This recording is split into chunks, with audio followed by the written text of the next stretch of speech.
చక్కని సన్నిధి ఈ కాణిపాకమే భక్తుల పెన్నిధి ఏకదంతుని నిలయం దర్శించిన భక్తులే ధన్యం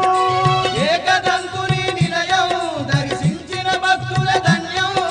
పార్వతి తనయుని స్థావరం ఈ కాణిపాక మహాక్షేత్రం పార్వతి తనయుని స్థావరం ఈ కాణిపాక మహాక్షేత్రం ఇది వరసిద్ధి విఘ్నేశుని సన్నిధి శతకోటి భక్తులకు ఇది ఏ పెన్నిది కంటి తనయుని చక్కని సన్నిధి